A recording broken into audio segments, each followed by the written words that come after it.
What's up, world? Welcome to the latest edition of the RemiX Morning Show right here on Black Power Media. Good morning to you and yours, wherever you might find yourself. And you're welcome for having been invited and finding your way to the most original, seminal, unalike morning show that has ever been created. I'm Jared Ball, Kalanji Jamachanga, Baba Abdus Lukman are in the building. Sister May is in the background. Dr. CBS and Brown are on their way. Kamal and Dr. Prosper are on their way. We're going to be all over the world. Good morning. Welcome to your Boom Bap Breakfast. What's up, fellas? What it do? What's happening? The RemiX in the building. What's going on, y'all? It's good to see everybody. I think we forgot about the ear doctor. Ear doctor's in the building as well. I sure did. That's my bad. I thought I hit it. I thought I hit it perfectly. My bad, ear doctor. It's just because we were just finished talking to him. It's all good. I'm spoiled sometime. It's all good. You know what I mean? You know. It's Monday, ladies and gentlemen. Yes, Monday on the RemiX show. It's Tuesday in everybody else's world, but on the RemiX it's Monday. So let's get it right. We're in the building today. It's interesting that we're doing That's that right. because at Black Power Media, we have the ability to reset time in much the same way that I was just watching in a documentary this weekend that black holes do. We were watching a very fascinating joint. In other words, the blacker it gets, the more unpredictable, undetectable, uncontrollable it gets. And that apparently what Stephen Hawking figured out before he left is that black holes emit. They don't just take in, they actually emit and radiate. And what is radiated out has nothing to do with whatever came in. Meaning that there is a level of unpredictability, not only in terms of what's going on the other side, but they argue what has gone on historically. We may not have any idea about anything. So it was just really deep. So I just thought, the blacker it gets, the more deep it gets, and that's what we're doing media-wise. That's the science of melanin right there. You know what I'm saying? There you go. That's what melanin is all about. You know what I mean? That's what we're doing here at the RemiX show. You know what I mean? The RemiX Morning Show. Black Power Media is in the building. We want to thank you all for supporting us, continuing support. Shout out to some of our the remixers in the chat room and whatnot, remixing it up. Leah Boggs mentioned that we're almost at 10,000 subscribers. So that means we need to get there. We need to get there pretty damn quick. And that's been in what, 3 months? Yeah. Basically, yeah. Okay. Yeah, basically about 3 months. Yeah, and shout out to a new member that came with, at least if not this morning, over the weekend, Melinda Graham. I don't know if she's been shouted out already, but welcome her as a new member. We appreciate that. No doubt. Welcome, Melinda. Hey, right on. And it's been a powerful weekend of programming as well. You know what I mean? Yeah. Just yesterday, we had Dr. Joy James. She was dropping bombs. You know what I mean? We unleashed the whole the Black Liberation Army archive joint. We dropped that yesterday officially for the public. On last Friday, we had a serious lineup on the Renegade Culture joint. It was hip hop history. We had Pete Nice from Third Base. We had Rocky Bucano. Yes, Rocky Bucano, the executive director of the Universal Hip Hop Museum, and we also had Paradise Great from X-Clan. You know what I mean? So it's bumping, and I know that Baba Lukman and the Lukman Nation, they was dropping, and LDI was doing their thing. So you know what I'm saying? Y'all need to get a late pass if you don't know no better. And then you also did, Abdus. You had the Waters of Healing joint on Sunday as well, if I'm not mistaken. Yeah, so there was a lot that went on. We did that on Saturday. Yeah, we did that on Saturday. And we we ran into some controversy that we had to address on Sunday. And so that conversation will continue in the future. But we felt like there was a conversation that had to be had, and everybody wasn't feeling what we was saying. But Black Power Media, we stand on principle. So there it is. So you talking about the homophobia in the Black liberation struggle? Yeah. Mm-hmm. Right. I got to go back and catch the rest of that. I only got to see a few minutes of it. And Deborah, is that what you're asking? Where I was? Is that where you were asking where I was on that joint? Well, this weekend was also our 17th wedding anniversary, so it got things were a little hectic over here. Yeah. Very happy about that, and proud of myself for allowing myself to be picked correctly, and for allowing myself to succumb to the beautiful guidance and leadership of my senior and better partner. Hey man, like I said, man, congratulations to you and condolences to her. You know what I mean? I already know. I've been working with your ass for a few months, and I'm like, God damn, 17 years. You doing a What'd you say, 17 years, right? Man, 17 years political prisoner. We might have put her on the Jericho list. And this is the corrected version. So man, I mean, this is 17 years of work. So shout out to her and our two beautiful children. And so anyway, if I missed a couple things, that was really what it was. While we were also jumped on and did a great collabo with Two Black to finally put to bed this black circulation, the circulation of the black dollar myth. So if anybody ever needs a quick reference, to clear that up for somebody, there it is right there. Just go watch that and tell somebody to and then everybody else just because we really dealt with that. Two Black killed it, man. He really did. So no doubt. You're right, Kalanji. BPM has been doing its thing, and we appreciate all the people coming through and who are here this morning. Already a nice sized crowd, and people who've been checking out all these videos, and please do get caught up. I see some cats still talking trash because they said I dissed Kid and Play last week. I wanted to say Kid and Play still whack, but I did check out House Party 3, the first house party I ever checked out. You know what I mean? I did that to try to give y'all, some love or whatever. The movie, it was corny and cool. It was all right, but Kid and Play still whack. You know what I mean? But you started with number 3.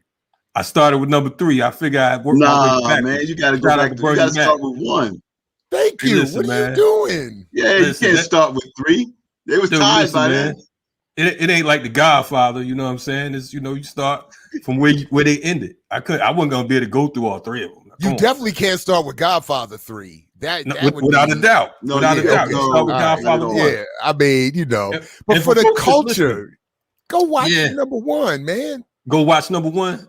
Yeah, man. I do that next year, man. You know what I'm saying? I'm kind of busy right now, so this is disappointing. Shout out to Kid and Play, man. I hope they don't see me on the street try to run up on me and start dancing in front of me or nothing like that. I don't want no problems. You know what I mean? Anyway, Remix Morning Show where Kid and Play, Sir Mix-a-Lot gets no play up in the ride over here. I don't care what the rest of my crew say. Baba Luke look like he froze, man. You good? He back again now. Okay. Yeah, I'm good now. Okay, word. Baba Luke told me go back and check out number 1. I don't know though, but you my man's. But I don't know. I mean, you got to check out number 1, man. But I agree with Jared though. God, I'm a Godfather fiend, right? And you can't start with Godfather 3. But Jared, I'll tell you one thing though, right? I started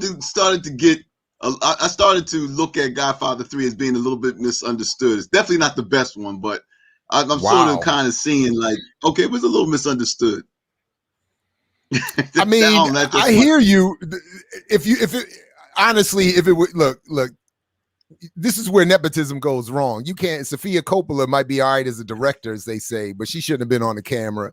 They mess up so many of the storylines. The Vatican, the power of the Vatican was interesting, right? But but I'm with DJ B Love if I'm saying it right. And they hit you with the Cabral, Kalanji. You can't start with Kid and Play 3. You got to go to number 1 and return to the source. You know what I'm saying? You got to hit the Cabral, did they? Hit it with the Cabral and say return to the source. Oh man, they ain't go. But then they came back and said they haven't seen even one Godfather, so they might have lost all their credibility. Oh man, listen, look, if you haven't seen The Godfather, you gonna tell me about House Party? you might need to go get a late pass, man. Yeah, you're messing up my own argument. Listen, I'm gonna tell y'all like this right here. I'm gonna say this, and against some people's thought pattern. The Godfather is a revolutionary movie. If you replace the whole racist Italian aspect and you just deal with it from a family perspective, you know what I mean? It is a revolutionary movie in regards to camaraderie and so on and so forth.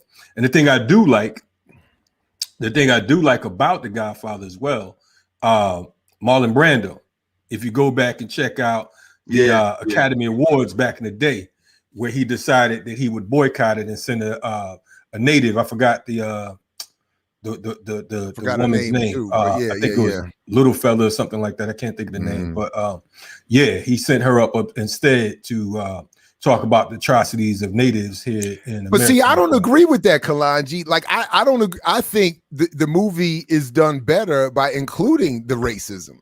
I'm cool with that. No. I think it was good that they showed not only the racial tiers, but that they said we're going to keep the drugs and the violence in the black and brown communities. Like I think that's important. And then, of course, in Godfather 2, they show you the anti-Cuban revolution, where you see why the revolution was successful. And if you get I believe it's on the director's cut. It's not in the original movie. There's a scene where the Cuban revolutionaries tell the dude who's supposed to be Meyer Lansky and they tell Hyman Roth and his crew, y'all got to go.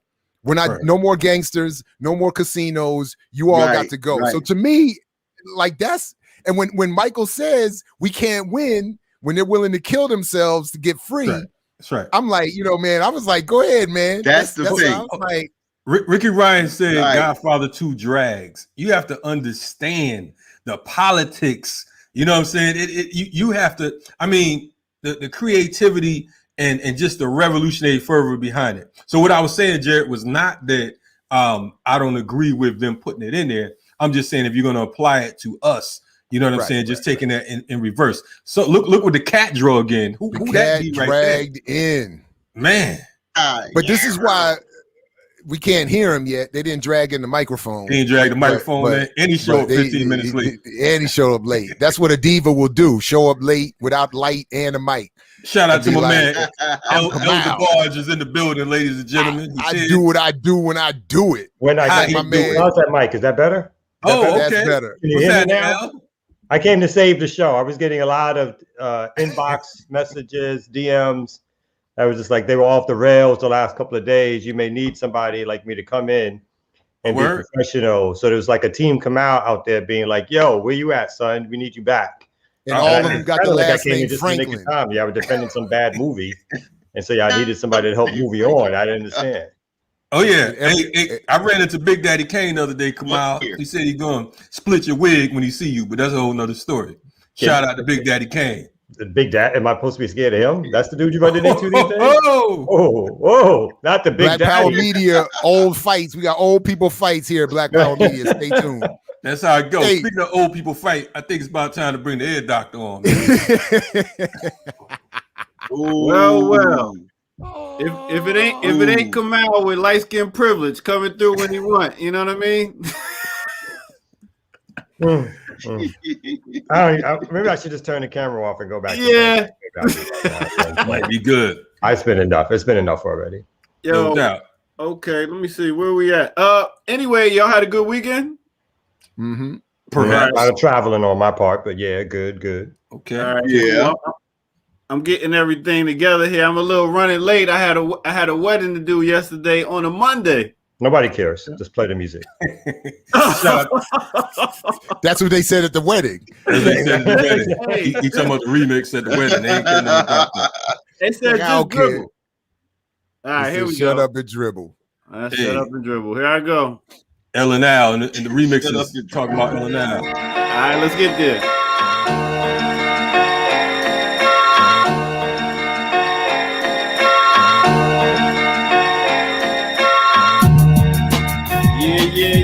Yeah. What's good, everybody? This is the Ear Doctor. This is Black Power Media. This is the RemiX Morning Show. And you know what we like to do all this time. We like to bring you the weather report. Let you know the highs right here and around the world. First of all, make sure y'all like, make sure y'all subscribe, make sure y'all tell a friend and tell a friend. It's on again every Tuesday through Thursday, 8 a.m. to 10 a.m. That's right. So, and also go to patreon.com, drop something down on there so this movement can continue to move forward. All right. Check this out. So we're going to start off in Allentown, Pennsylvania. Allentown, that's the place Billy Joel sang about. Allentown, Pennsylvania, we're going to start off with a high of 85 degrees. And then we're going to go over to a place I never think I'm ever going to visit, Casper, Wyoming. Casper, Wyoming, we got a high today of 91 degrees. 91 degrees. I believe that's over where Kanye got his crib. Yeah, anyway, I don't think I'm going there. Next, let's take it to the islands. Now, this was an island I really didn't know. I always heard about it because I wanted to go there one day. But Tahiti, Bora Bora, Tahiti, they got a high of 81 degrees. They got those little huts that be on the water. Those joints be hard. So I want to go there one day. And now let's go to Africa, the motherland. Let's go to Cambodia. I don't know if I said that right, but I get down. Angola, high today is going to be 85 degrees. And then we're going to go to Hamhung, North Korea, where they have a high today of 64 degrees. Y'all like, yo, where is it colder than the white man? It's not. Everywhere is like pretty much warm. But if we're going to talk about cold white man, let's talk about this cold white man. This guy that was in the Judas from that Bible story. Now, that's a cold white dude right there, man. You gonna come in, all kiss up on the dude, kiss up on Jesus, like, yo, you my people, you my people. And then next thing they be like, yo, man, you know Jesus? And he like, nah, I don't know that name. Like 3 times. 3 times, even after Jesus was like, yo, he was like, yo, you gonna front on me. So therefore, they came with that, and then that came to this movie, The Black Judas. So colder than the white man, that would have to be Judas, the man that turned on the leader of the pack. You got to watch those people that be always smiling in your face, man, because those be the ones. I'm just saying. That's the weather report for today. I'm the Ear Doctor. Let's get back to the morning show. All right.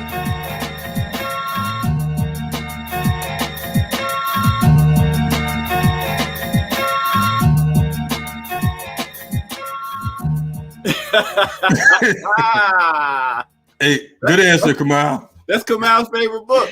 I was going I've never heard of good answer. Good answer. What the hell did I think we got someone else that just popped up. Oh yeah, there go my guy right there. Sweetie Pie. Not Jack, the rest of y'all. No, not the rest of y'all. I was gonna say good morning. It's a joke. This is a joke. I learned something new today. First of all, is Casper has to be the whitest town in the country, right? If it's called Casper, right? It has. And then the other thing is, I don't think there's a couple things. I didn't know Judas and Jesus were black. I mean, were white rather. I didn't know that they were white. So I'm learning that this morning. In that book, and then how can you really be a Judas to Fred Hampton if you were never really down with the program? Can you really be a traitor if you were always a snitch? Food for thought on the remix. I'm gonna think on that and come back later. And I think the Ear Doctor mixed up Peter and Judas as well, but that's a whole nother story. He just said everybody just come together. I mean, anyway, his story colder than the white man. But anyway, moving right along. We got a lot of news to get to. So if we could go ahead. I was just hoping we could go ahead and hit that globe real quick and get into our news segments right here, the Remix Morning Show, Black Power Media. Here we go.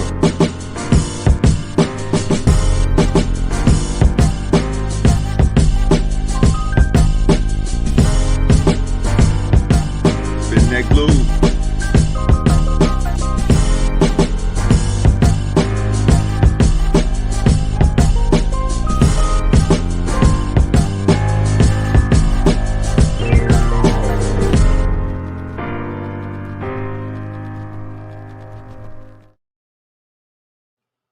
It's official. Now it's official. Now we're in the news segment. Yeah. Now we're in the news segment. Now we have to be serious.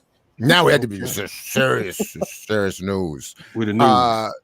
But if I could, I would like to jump out there first with this one because your man, everybody's favorite push him to the left president, had something very interesting to say, and I want to shout out. Well, I'm gonna shout out my favorite show and start with it here.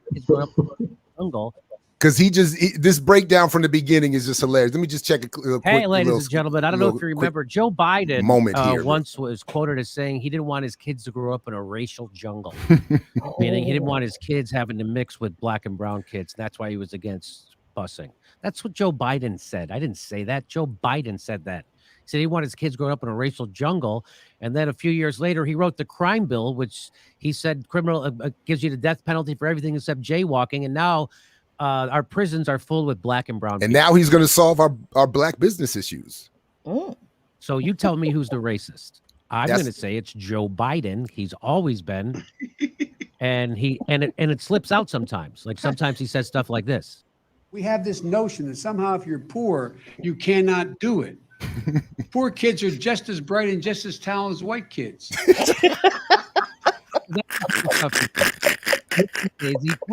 Oops. No. We got one more good one coming up to like, solve our black business problem. I never knew that. Right. And so he did it again.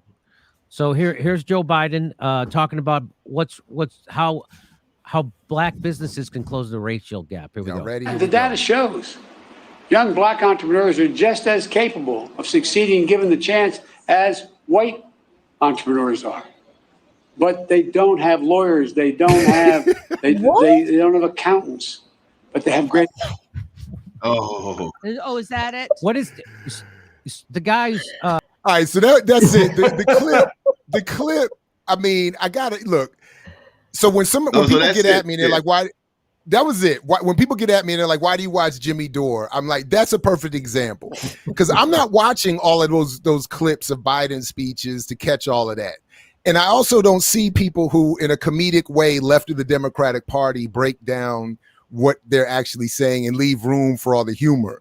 But so the segment actually it continues to be funny. But for our purposes, I think we've seen enough. And that was actually the argument Biden puts forth as to why black businesses are not successful is because there aren't enough lawyers and accountants for black businesses to thrive. So as Jimmy Dore reminded him, even while he was in the White House on his first tour, he was beneath one black lawyer who was the former president. Eric Holder was the attorney general. So that was two black lawyers just within his previous administration. And yet still somehow black businesses remain capturing only 0.3%, as we pointed out in that NCRC report, of all the national revenue spent in the country. So if they just had a few more lawyers come out and accountants. So anyway, was black. They were too articulate and clean. Remember, he said that about Obama. Exactly. That's right. That's my reference. Yeah. So on your job, Kamal, you need to help these black businesses out. What's wrong with you, man? I got to line them up, all 15 of them, and boom, boom, boom. No, I mean, these guys stay with this. They stay with the same argument over and over again, which makes sure they have to do no analysis whatsoever of the economic system, how money works, and everything else. But they throw these tropes out here. People who don't do any investigation, as some of your previous shows, Jared, recently were pointing out, because nobody's looking behind the curtain, and so they take whatever blather gets thrown out of someone's mouth, and they take it as fact, or like, oh, he's trying to do something. People just really still want to believe so much that we're going to be able to solve these problems through black capitalism, and that's the propaganda that's pushed on him anyway. And so therefore, he gets a pass. He's the person that we put all our so-called hopes and dreams in terms of mass voting. Well, not us, but the populace of black folks who turned out in, relatively speaking, record numbers to support him and go against Trump. So there is a constituency that believes that Joe Biden has something in his trick bag that's supposedly going to help us as a community. The thought of Joe Biden with a trick bag is kind of terrifying to me. Wow. Thank you. But I mean, yeah, Joe Biden is a trick bag. But it's just we keep having these conversations and we just keep missing, well, not we, but these folks who keep wanting to, shove Black business as the way for us to succeed down our throats, is that they keep missing the key point. We're broke. We are broke. So, we're 13-14% of the population. We are about to have zero wealth in 10-15 years. We are paid less for the same job with the same qualifications. We help more of our family members with a little bit of money we make. We got debt issues. We don't have a whole lot of expendable income to be buying stuff that we don't need to survive. So, I mean, that's where we spend all our money. Most of our people: rent, bills, insurance, if we have life insurance, because most of us don't, because that's a luxury and expense that we can't afford.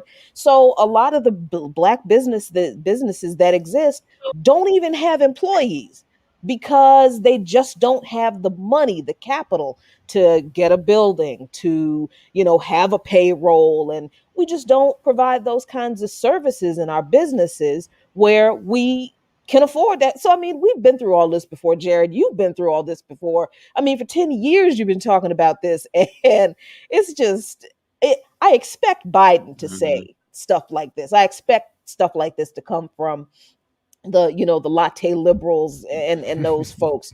But man, just to keep hearing Black folks say, well, all you got to do is start a business and do for self, and man, we're doomed if we don't crush this myth, just like to smithereens very soon. Well, BPM is Black owned, and we at least have one half of the problem solved. We got our lawyer. I don't know if he's doing what he's supposed to be doing, but I mean, because we're not. We haven't taken over. We're not Fortune 500 yet. So I'm assuming once we get an accountant in the building, BPM will really take off. We know he can kill in spades. We know that much.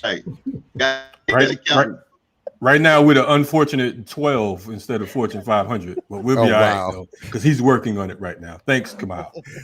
And Baba, I was about to say, Baba's the unfortunate one. I thought Baba was posing. I'm like, okay. Yeah, that's what he's posing on it. Hey, Kalanji, you had a story about Biden's partner. Because if he's not solving the problem, maybe Kamala is from her side of things. Because the other problem with Black business is apparently this immigration problem, right? Is that what it is? No doubt. So Kamala, y'all first Black vice president, on her first trip abroad since becoming VP, she went down to Guatemala and met with President Alejandro Giammattei. And they talked about, told the people that, if you think about coming here, to the U.S., don't come. Don't come because of the fact that you'll be basically turned away at the border. She hit him with the Matumbo wag. Yeah, she said it ain't about to happen. Don't even try to come up here. Now, I mean, the ill thing about it is, folks are talking about, well, the U.S. is giving Guatemala money, so on and so forth. But they don't go back to the history of the destabilization and the outright assault and onslaught on Central America, namely Guatemala, going back to the whole banana wars with the United Fruit Company in 1899, and then the U.S. backed coup in 1954, you know what I mean, where over 200,000 people were murdered, slaughtered, over 500,000 displaced. About 83% of those people were indigenous people. They don't talk about the longest civil war in Latin America, which took place in Guatemala for 36 years, from about 1960 to 1996, where over another 100,000 people were decimated. So when you talk about, when you talk about immigration and you're talking about all this bullshit. We're not talking about what happened, what put these people in the conditions that they're in right now. You know what I mean? Right now, Kamala's doing her tour. She's hitting Mexico up today, and basically she's building an invisible border herself, invisible wall. So at least Trump was outright with it and said, look, I want to build a wall to keep these cats out. She's just straight up telling you to your face, nah, it can't happen, whatever. We'll give you some trinkets, some crumbs to make up for all the shit that we've done to you. But in the meantime, stay your ass out of the US. You know what I mean? So when our people are jumping up and down talking about, you know, immigrants are taking jobs and all this type shit, you need to do a little bit of homework before you get caught out there and end up looking like a goddamn fool. That's right. You know what I'm saying? So yeah, for all you that voted for Kamala and Biden, man. You know, you make a good point. They didn't say, she didn't have much to say. And you know, go ahead, Baba. Go ahead. I think Baba was lagging or something. Well, I was just going to say, Kalanji, I appreciate you, man, because I was watching the story of the day, Nicaragua, and that the United States was backing at one time. Now, you know, now all of a sudden, man, he's like the devil incarnate with his people down there, man. I mean, he's the president, the vice president. I think the daughter had finance, you know, and all of this. And I mean, you know, this goes back to this U.S. involvement in these areas. You can throw money, and you know the United States ain't throwing that much money down there. You just can't throw a little bit of money and expect to undo, as you stated, Kalanji, all of the mess that U.S. imperialism has caused down there within the last 100 years, because it goes back at least that far, if not farther. Yeah, 200 years. Yeah, but the thing is, too, on top of that, we have to realize when you talk about the U.S. giving money, they're just fueling the dictatorship that they built. It's not like a situation where they're saying we're looking to actually help the people. That's not what's going on here. You know what I mean? It's just like saying money is coming to inner city schools or whatever, and then, you know, only the schools in the suburbs, only the white schools are getting the money. You know what I mean? So we got to dig a little bit deeper, just as far as the whole crisis in Latin America over the past couple hundred years with Venezuela and, like you said, Nicaragua and so many other places. So, you know, we just got to be clear about what's going on. I mean, you know, we would be remiss not to at least mention things like, I believe it was Operation Condor. Wasn't that the one where the Western intelligence agencies went and wiped out all the radical leadership throughout Latin America? Of course, the 54 overthrow of the democratically elected socialist president Arbenz in Guatemala. You know, the U.S. does that. You know, I didn't hear, you know, Kamala made some allusion in reference to the conditions that people face in the country and why they would want to come to the United States, but nothing along the lines of what this country and its allies have been complicit in creating as a problem. And then even, you know, I remember even learning years ago about the Bracero program in the you know, the 1940s, where, you know, I mean, the United States has been playing this game for a long time of when cheap labor is needed, they open up the borders, and when they need an excuse to depress the wages of white and other so-called American workers, they blame it on the immigrants that they themselves have been bringing in. And then lastly, they always leave out the part of the equation where who's doing the hiring. Don't tell me someone is taking my job and point to the worker. If anybody, it's the employer that made the choice to hire someone with lower wages, no benefits, to undercut the labor movement in this country and so on. So I mean, you know, like, anyway, there's so many problems with as you said, people's first black vice president is up to right now. And I want to add on that, you know, it is historical record that these coups and these right-wing governments were trained by the CIA. They were trained by the U.S. military in torture tactics. They were trained in scorched earth tactics. Mm-hmm. They were trained to instill fear. You know what I mean? So it's not just a situation where they just said, you know, I'm co-signing or whatever. They aided these folks. They gave them weapons. They gave them military supplies and money and so on and so forth. So when you talk about these situations, you know, it's like Kamala and I having a fight, and he's backed by the entire government, and you just see us fighting. They're giving, every time I swing at him, they're giving him a grenade. Every time I slap back at him, they're giving him an assault rifle. Every time you understand what I'm saying? So they're strengthening, and they're the real, it's really the people versus the US government when it all comes down to it.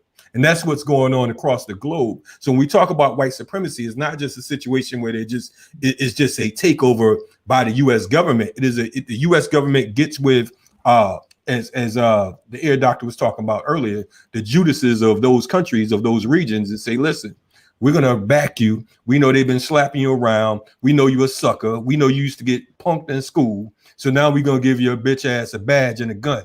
And that's how it goes on an international level. You understand what I'm saying? Except for these local authorities, they now have tanks. Yeah. They now have grenade launchers, rocket launchers, so on and so forth. So it's the same thing on a micro and a macro level.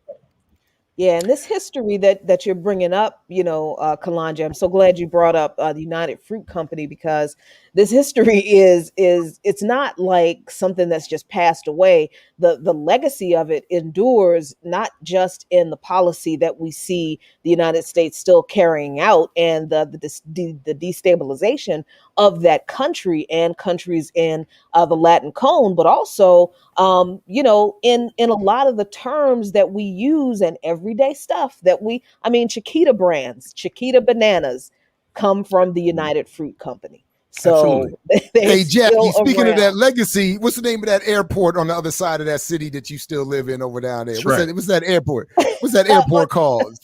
Was it Dulles? Oh yeah, his rotten ass. Yes, that's right. There, don't say his. Don't let them on. The Dulles brothers, that whole crew. Absolutely, all of them cats. That's right. Because who was it? What was it? What was the one? The dictator that in Venezuela. I'm sorry, in Cuba. He gave Dulles Batista. He gave Dulles a gold phone, a gold telephone. Godfather Part 2.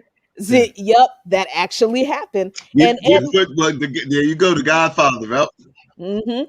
Yep, and the term Banana Republic is actually that term Banana Republic actually comes from the wars in Guatemala with the United Fruit Company and the people of Guatemala. So there's so many ties to how we live every day today in this history that we don't know. It is incredibly dangerous that we just kind of take this stuff for granted, and we don't understand how this stuff is just soaked in blood.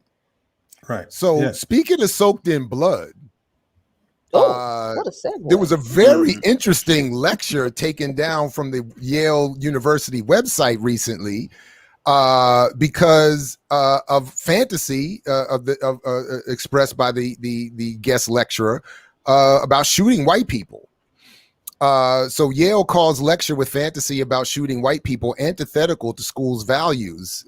Shocking decision by Yale.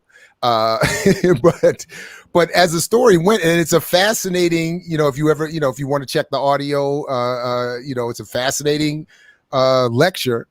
The audio, I believe you can still get. Yale University said it made a private video that featured a guest lecturer a video that featured a guest lecturer expressing fantasies about committing violence against white people. But audio of the lecture was leaked online over the weekend. The Yale Child Studies Center Grand Rounds talk called The Psychopathic Problem of the White Mind by Dr. Aruna Kilanani, hopefully I'm getting that close to being right, was streamed live on Zoom April 6th. After a review by administrators, the lecture was found to have a, quote, tone and content antithetical to the values of the school. The Yale School of Medicine said in a statement. The controversy is at least summarized here, where she says, that is Dr. Kilanani, I want to just maybe observe. She's talking about white people, and she says, I want to just maybe observe them in yourselves. Are you having a moral response to what I'm saying? Is it a thought? Is it a feeling? Is it an action? And how does it relate to race? And she says, everyone is talking about race right now, especially white people, the Cash website said, and yet white people seem to be losing it. The number of Karen and it's my right to not wear a mask videos are exploding. How do we understand that psychologically? She goes on, and here's where the controversy, at least part of it is. She says, except nothing makes me angrier than a white person who tells me not to be angry. She continued, white people make my blood boil. I had fantasies of unloading a revolver into the head of any white person that got in my way, burying their body and wiping my bloody hands as I walked away relatively guiltless with a bounce in my step like I did the world a fucking favor, she said, end quote. Anyway, I mean... Sounds like a Kalanji statement. I was going to say, whose speech are they reading there? Listen, but right. Anyway. Listen, years ago, I had found an article in the Journal of Black Studies that talked about the underreported and underestimated amount of these types of thoughts and fantasies in the political mind's eye of Black people. And I've always thought that was an interesting claim. And yet we hear it popping up again, not necessarily the mind's eye of a Black person per se, but someone who feels certainly racialized in a way that would lead her to feeling this way as a response. So I just thought it was fascinating that she raised it and thought of it as worthy of exploration, that of course Yale thought it was antithetical to their values. That's really interesting. I grew up about 20 minutes, a half hour from Yale, if that, you know what I mean? Yale's in New Haven. I'm from Bridgeport, as everyone already knows. But in about 2003, 2002, I was teaching in Willimantic, Connecticut.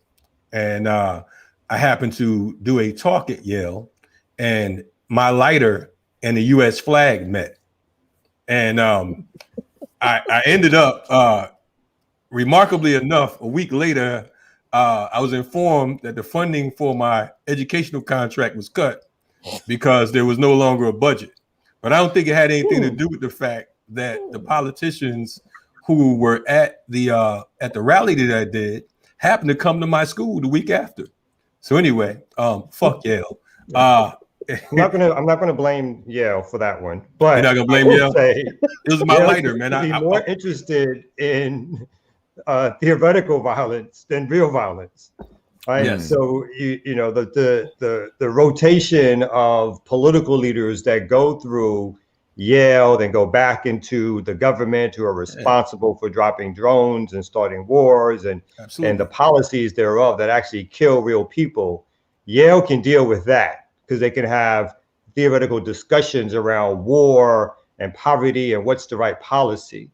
So that's okay for them. When you're talking about killing people without saying it, you know what I mean, and it's actually happening, then there's no ramifications for those professors or people, again, who rotate their way back through the U.S. government into colleges, elite colleges like Yale, and then back into governments when their party gets back in power.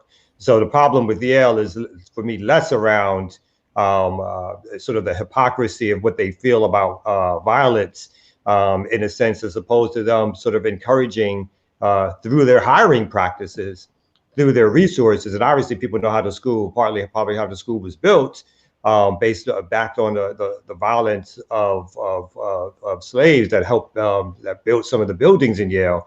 So that kind of thing, of course, Yale can live with over and over again. Well, but Kamal, the problem obviously is dropping real bombs on real Black and brown people is okay.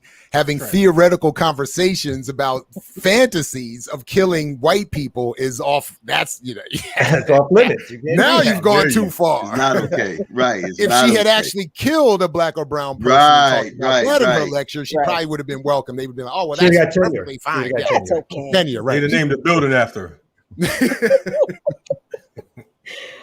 And shout out to Skull and Bones at Yale too, right? Anyway. And on the real, and you know, it's crazy about that too. Just seeing the architecture. I don't know if you all have ever been there. Yeah, I mean, man. that shit is just like, I mean, it's and the graveyards. It's like right around it. They have these old ass graveyards from the 1700s and shit. They are very serious about their satanic worship and shit like that.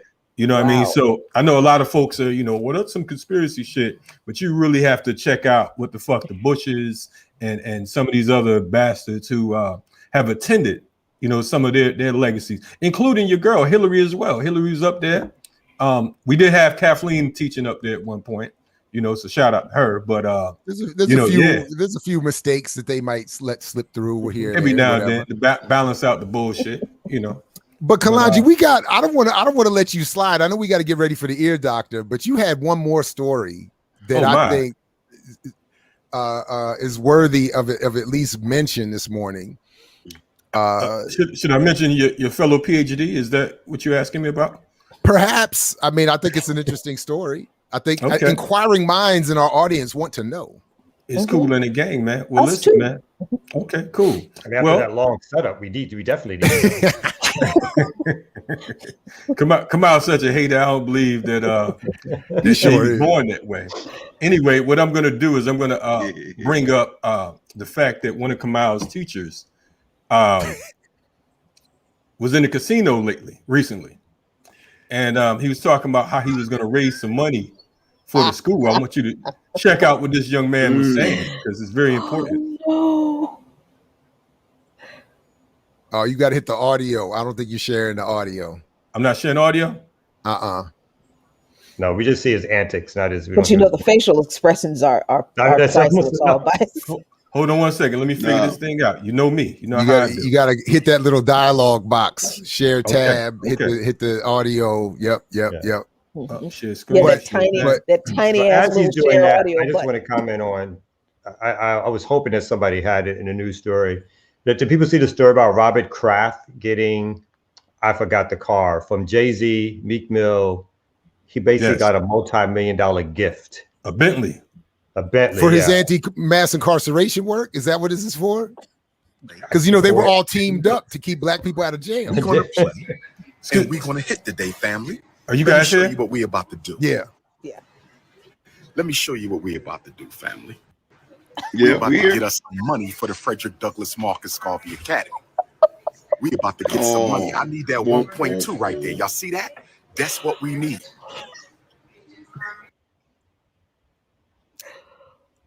Anyway, like I try to be down. Like I've been convinced by a good friend of mine that there's been a cottage industry that has arisen just to make fun of Dr. Johnson, and I agree that a lot of them are unscrupulous themselves. But it's a bad look to be talking about we need to raise money for a school while you're at the casino, at the slot machine. That's just so everybody knows that. Everyone knows I'm not the tech savvy guy, but you can go check dude out. I wanted to show you that he's in a casino, and he said, "Look.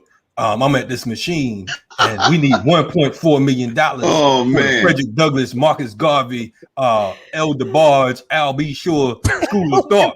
You know what I mean? We need another 1.4 million. You know what I mean? So basically, he puts his money in the slot machine.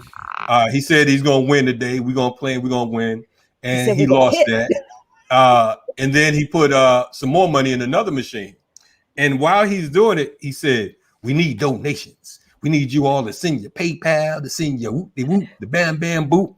And I'm just sitting there looking at this shit. I'm like, man, this is where you want your child to go to school at, this invisible university. You want him to go to you want your child to go to this mystery school. Dude is in a casino, gambling with your hard-earned money, telling you that he needs some more money. I mean, that shit is cool as hell. I mean, like, man, BPM, we need to just go to the casino, see how many folks want to just put some money in our slot machine.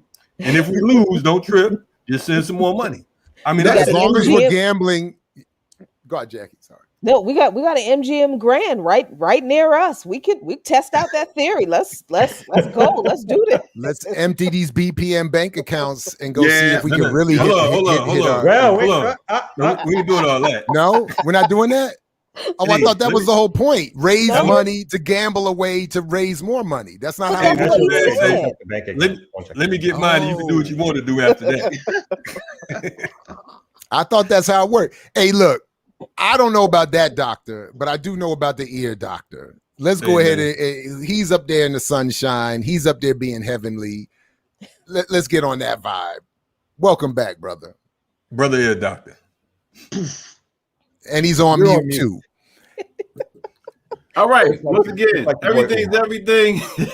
We're about to go ahead and do an artist spotlight. So let's go ahead and get into that. You know what I mean? All right. Remix Morning Show. The remix. Yeah. Donations.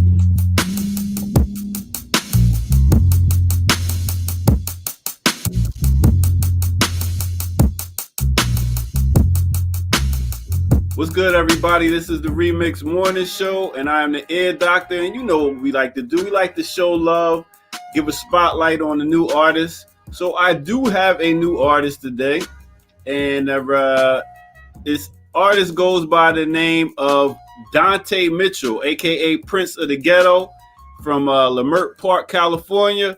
Writer, performer, hip-hop recording artist based in LA. He chases the moniker Prince of the Ghetto due to the fact that he was raised in the inner city and considers himself a community ambassador since the beginning of the pandemic. He does a lot of benefit concerts for the neighborhoods, so he's a good dude. So without further ado, let's go ahead and listen to one of his tracks right here. Let's get it.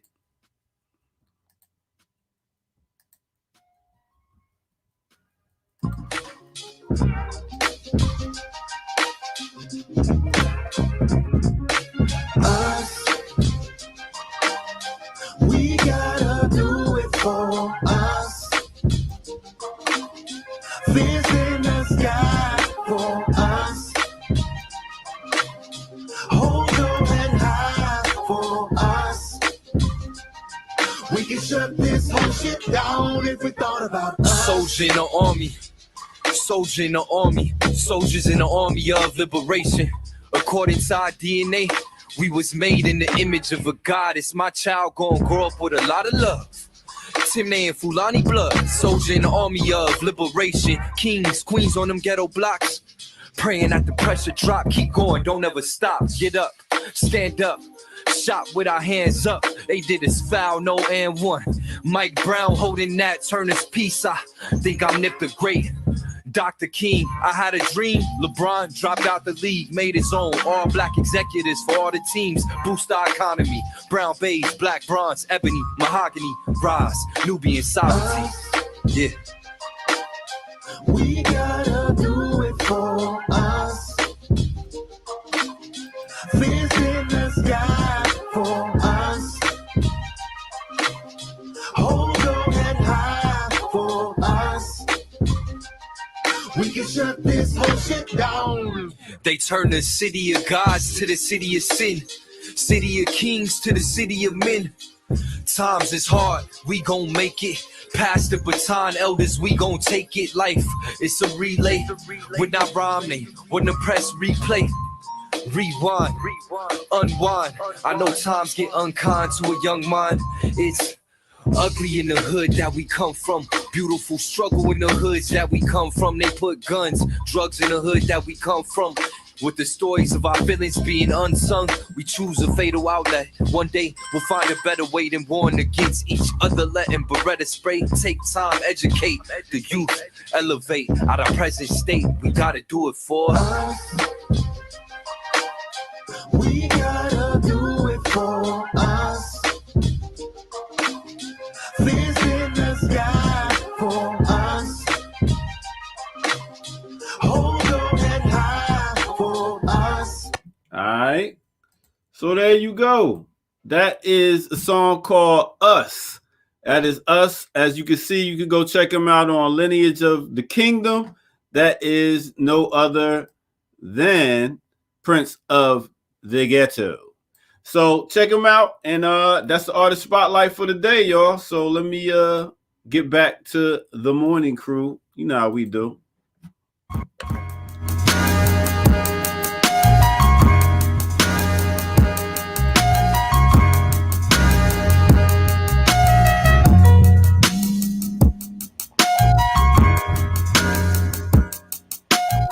They did us foul, no and one. I like that line. Yeah, no doubt. With the video and everything. Did you see that Tiffany Haddish is going to be playing FloJo? I saw FloJo in the thing. That was mad random, but yeah. Well, I just saw FloJo with the thing, and I was like, yeah, and I was like, Tiffany Haddish gonna be playing FloJo, and then I thought, When she got sick, is that the part that she's? That was the start. Hey, my bad. Sorry. Speaking of actors, we gotta give a big up to Clarence Williams. He just made his transition. You know, that was Prince Daddy, Mod Squad, all that. Link for Mod Squad. That's no doubt. Act like you know. I ain't gonna front, man. Clarence Williams was like, he was a scary dude to me, man. You know what I'm saying? He's like him and Bill Duke. Bill Duke look like he'll whoop your ass, but Clarence Williams look like he'll scare the shit out you. He just look like he come up and just slice you up real quick, moving. I mean, I think Babaluke you're just lagging. You're gonna have to sign off and come back. Don't freeze. Y'all, I'm out. I catch y'all next week. All right. Hey, but those who I know are not frozen, because they coming in with that hot fire, is Dr. CBS and Layla Brown with their weekly segment. So let's go ahead and get into that real quick, and then we'll come on back with much more on the Remix Morning Show.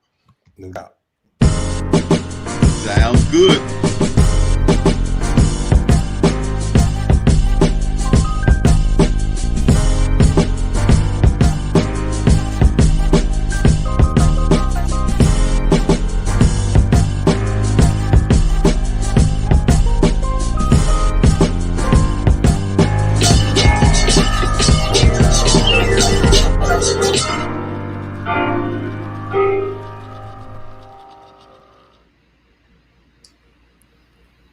Hey, what's up, y'all? Good morning and welcome to the Talk Black segment on this Good Tuesday with me, Dr. CBS, and my girl, Dr. Layla Brown, where we talk back about all things Black.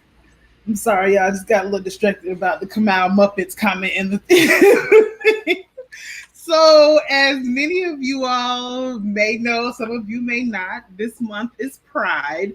And so Dr. CBS and I, as we do, decided that we would like to feature some conversations that help us think about Black liberation and queer liberation together. So our guest today, Ashawn Crawley, Dr. Ashawn Crawley, is going to help us think a little bit more about that. Talk through that today.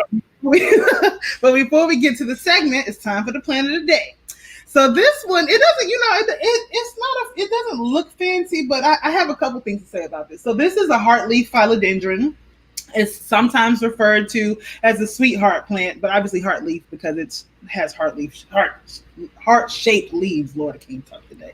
But this plant is native to the Caribbean and Central America. But one of the things that I wanted to show, I chose this one today because it has a yellowing leaf on the bottom. And one of the things that I wanted to say about plants and yellowing leaves is that one of the things that plants do intuitively, naturally, is that they always make room for new growth. And one of the ways that they make room for new growth is by allowing the older leaves, the lower leaves, the bottom leaves to die off. And one of the things that a lot of people struggle with when leaves start to brown or yellow is that they want to cut them off. And one of the things that you should not do is cut them off. You should let them pass on their own, right? And because so much of the energy that the plant needs, it's taking sort of energy from this to work with the rest of the plant. And so I wanted to feature this plant in particular today because most of my plants don't have a lot of yellow leaves because, I give them a lot of love. But this one is transitioning and I just wanted to feature this one today. So this is the heartleaf philodendron, or otherwise known as the sweetheart plant. So now I'm gonna kick it back to Dr. CBS. All right, y'all, we have such a good conversation coming, but let me read Dr. Crawley's bio. He is an artist, writer, and teacher based in Charlottesville, Virginia. He is Associate Professor of Religious Studies and African American and African Studies at the University of Virginia, and the author of The Lonely Letters, which dropped in 2020, and Black Pentecostal Breath, The Aesthetics of Possibility, was dropped in 2016. He is currently working on 2 books, an oral history project, and an audiovisual art experience about the Hammond B3 organ, the Black church, and sexuality. And his artwork is at the intersection of performance, painting, and sound making. All his work is about otherwise possibility. So welcome, Dr. Crawley. Hi. Hey. How are you? All right. So let's get right into it. To start, can you just speak a little bit about what exactly is queer liberation and how does race, particularly Blackness or Africanness, complicate or enhance this the struggle for this? And then a related question is, how can radical Black politics help us challenge the whitewashed, corporatized, neoliberal, and identity reductionist approaches to pride, since it is Pride Month? Yeah, thank you all for the invitation. It is early for me. I'm getting out of bed now and taking my dog to dog day camp at this point, so I was up early to be on time. But thank you for having me. I really appreciate it. I think that to really think about the relationship between like Black liberation and queer liberation, for me, is to really think about the way colonial ideas about race, gender, and sexuality have been imposed on people who are called Black, and the ways those impositions actually get in the way of or interrupt our capacity to be in relation with one another. I am one of these people who thinks that queerness is available for us all, not as identity, but as a kind of practice of relationality that is grounded in consent, that is grounded in love, that is grounded in justice, that is grounded in joy, that is grounded in pleasure. And so for me, when I'm thinking about what queerness is actually supposed to be and what queer liberation is, it is the release from the strictures of the what Sylvia Wynter would call the coloniality of being, power, truth, and freedom, or like the ways settler colonialism or white supremacy has imposed upon us only one way to relate to one another sexually, only one way to relate to our bodies in terms of gender, only one way to relate to ourselves in terms of who we can be in relationship with. And so when I'm thinking about queerness, queer liberation is about the release from that ideology. And Black liberation is also about the release from that ideology, insofar as we recognize that Black people were folks. We had love, we had joy, we had pleasure, we had worship, we had community before the imposition of coloniality, before the imposition of white supremacy. And so it's a return to, in many ways, the kind of dense possibility that was always available for us. And so I tried to think about the practice of Blackness and the practice of queerness as a practice of liberation together. They, for me, cannot ever be categorically distinct or severed from one another. That if queer liberation is renouncing its relation to Blackness, then it is not queer liberation. And if Black liberation is renouncing its relation to queer folks, it's not Black liberation. That until we are actually producing an antagonism against the antagonism that is produced against us in the various ways we relate to one another, then we are not actually moving in the service of liberation.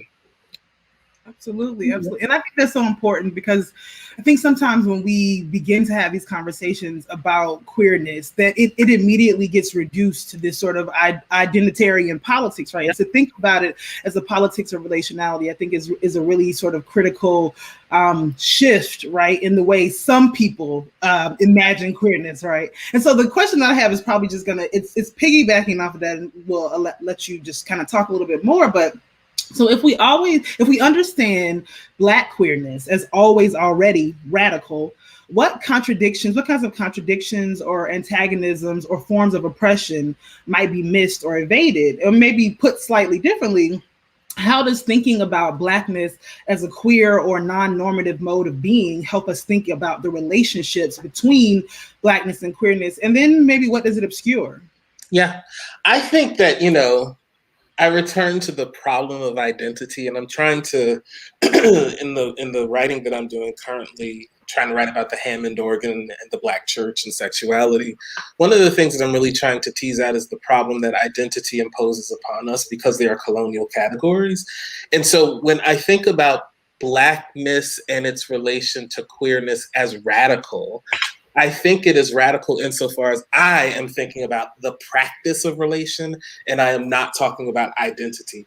I think that there is, and we have a very sort of, actually an example from yesterday where the Vice President of the United States made certain comments about borders and how we need to respect borders and don't come here, where sometimes the idea is that a category that has been produced through white supremacy and has had to resist white supremacy is itself a radical category. And so anyone that identifies through that category must be participating in a kind of radical politic. And so Obama is an example of this. Kamala Harris is an example of this, where it's, oh, your blackness is the thing that gives you the occasion to say that you are radical. And it's like, because you take blackness to be primarily identity as opposed to blackness as a practice of liberation. And so you don't have to think about the imperial impulse that is produced by the president or the vice president, such that you can say, I can be both radical and I can also like engage in warfare globally and it be acceptable and accepted. And so for me, what I try to do when I think about a question like, what is blackness and queerness to radical potential? I'm really thinking about the practice as opposed to my identity, because as a cisgender but queer practicing person, I often have to work against my own misogynoir. I have to work against my own impulses towards sexism and classism and elitism, and that I have to work against my own homophobia and my own transphobia too. And if I rested in the fact that I'm a queer person and a Black person and use that as my identity to then say, well, then everything that I do, everything that I say, everything that I write must be evident of must evince the radicality that I have in me, it actually short circuits the capacity to, one, be in actual relation with people who push back and say, well, I disagree with this, or the things that you're saying don't actually align with the kind of practice. And what it allows me to do is it allows me to constantly be in the practice of unsettling what I think of as settled concepts. And that, for me, is what queerness and Blackness continue to call me to, which is this idea that we have to unsettle these settled categories and that we can never rest, and that we have to, Angela Davis, queer icon, Black woman, says that freedom is a constant struggle, and that doesn't mean that we have to be exhausted. It's not a call to exhaustion. It's just that the practice of liberation is a practice of struggle, precisely because we exist in a world that is antithetical to our being liberated. And so for me, I try to take the pressure off of the anxiety about how I identify. And I really try to think about, what are the practices that I am engaging? What are the things that I think are important? Am I trying to produce liberation in terms of what I think about the prison industrial complex? Am I trying to do it in the classroom? Am I trying to do it in my art practice? Or am I just trying to use my identity to disallow people to engage and critique? That was nothing but a word. And part of what you were saying had me thinking about the constant discomfort of it all, of constantly being unsettled. And I think that's really important, because I really think we need to disentangle discomfort from violence. Yeah. And with like the safe space discourse and all this, we conflate those. And I think, especially in Black liberation struggles, just because you don't like something or it makes you uncomfortable doesn't mean it's violent and doesn't mean it's disposable. Yeah. And I mention that because of some of the shenanigans going on in the chat right now. But anyway, let me get to this next question. So are there any relationships between Juneteenth, which is coming up very soon, and Pride, that radical Black folks can draw on, other than the fact that they fall in the same month? So in other words, are there ways that we can think Juneteenth and Pride together in our vision of Black and African liberation? I think that there are several ways that we can think of Pride and Juneteenth together that aren't about the fetishizing of like a corporate model for, one of the things that's happening to Juneteenth very currently is like almost a corporatizing of the idea of Black liberation. And so let's have a Juneteenth celebration, but like that's sponsored by a bank. And let's have a Pride celebration that's sponsored by a bank. And that, we can have police officers at Pride. I think that for me, one of the ways that I want to think Juneteenth and Pride together is to think of freedom as the constant struggle, or freedom as the horizon. I like to write about and think about horizons as the thing that is in front of you, the thing that always is around you, that wherever you orient yourself, wherever you orient your body, they're the horizon you can find. You always have to move toward it, but you can never actually get it. It's not your private property. You can't own horizon. You can only ever be in relation to it. And so for me, what Pride in its initial moments, which was a riot, or Pride as a radical act against police brutality against queer folks, specifically Black, trans, and Latinx people, is that it is about the movement toward the horizon of liberation, in the same way that Juneteenth is the recognition of liberation as a movement, as opposed to a thing that can be given or withheld by a state. You know, I'm convinced by Du Bois's idea that, you know, enslaved folks liberated themselves, that what the state does is different than what people are actually producing for themselves. And so people might be waiting for the state to make a certain kind of declaration, but that the practice of liberation is something that the state cannot give or withhold, just like the practice of queer liberation is not something that the state can give or withhold. When we're talking about rights like marriage, that's different, it seems to me, than the movement towards the horizon of liberation as a practice. And so for me, I try to think of Juneteenth and I try to think of Pride as both about this movement, this restiveness, this constant struggle toward this directional horizon where we're constantly seeking for something, and we're constantly widening our circle of who can be included in that practice of liberation. We are constantly unsettling our ideas about what liberation can be or what it can look like, so that we can include more people, so that more people can be liberated, so that more people can have freedom, and that more people can experience justice. Absolutely. And you know, I have, you know, we've known one another for a little while, and I have watched your process. And speaking of the practice, right? I'm really interested in your processes of making art, right? And how your own sort of thinking about this kind of relationality has resulted in different types of art making. And one of the things that you say often that really has moved me since I see it is this, what is it? Make art, find joy. That always, like, it's something that it's really a mantra that I try to use to sort of remind myself, like, okay, like the shit is fucked up, right? But what can we find joy in? And the reason why I think the way you talk about it is important is because I think there's a difference between the sort of directive to make art and find joy that you give us versus this kind of bourgeois notion of like luxury and you know, pampering ourselves. And so I wanted to ask you, how can we think about art as a radical tool to sort of represent, interrogate, and examine Blackness and queerness together? And how can we think about the processes of joy cultivation that don't reinscribe these kinds of toxic individualism that capitalist modes of production promote? You know, I was a choir director before I, you know, left the church and accepted queer practice as my way of life. And I really enjoyed directing the choir.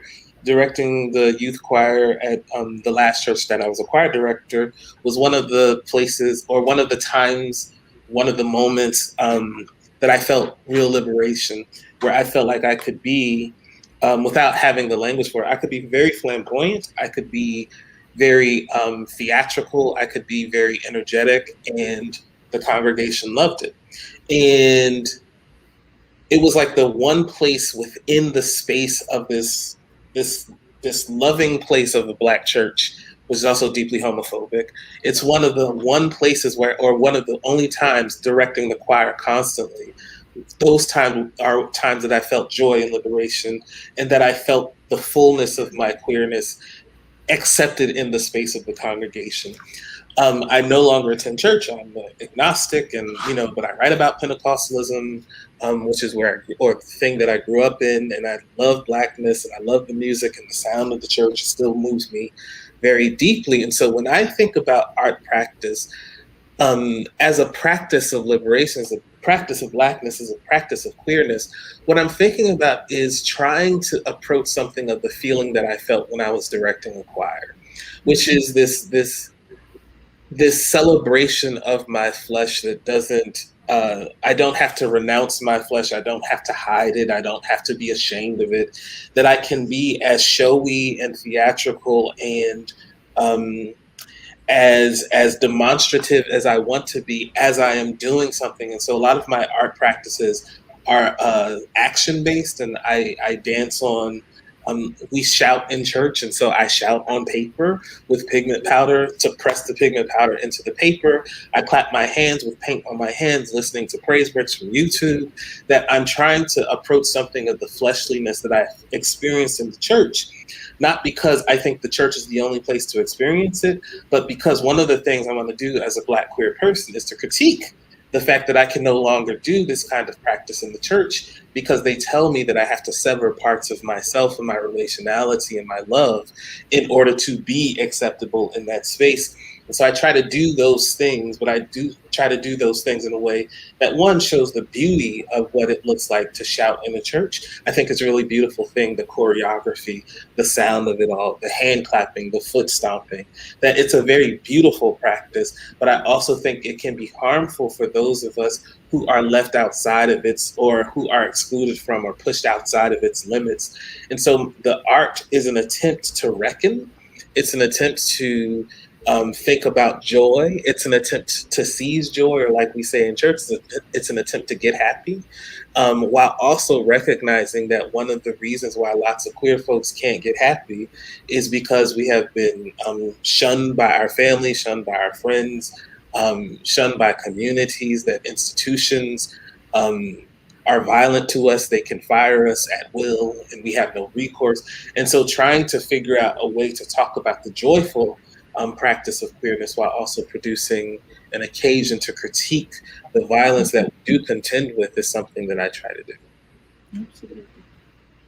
Ooh, that's so good. And there's a lot of, see, I don't need to be watching the chat right now, but part of what I hear you talking about is the performative and the sort of ideational aspects of liberation alongside the structural. And I'm a historical materialist, and I do believe if you can't practice liberation now, you're not going to know when you're free. So that's my response to more shenanigans in the chat. But lastly, with our very limited time left, what readings or resources do you recommend for folks to learn more about the intersections of queer liberation from a Black radical perspective? Yeah, I think that reading stuff like Angela Davis is really, really important. Who's been writing about, I think the general answer is to read folks who are thinking about prison, read folks who are thinking about incarceration, read folks who are thinking about abolition.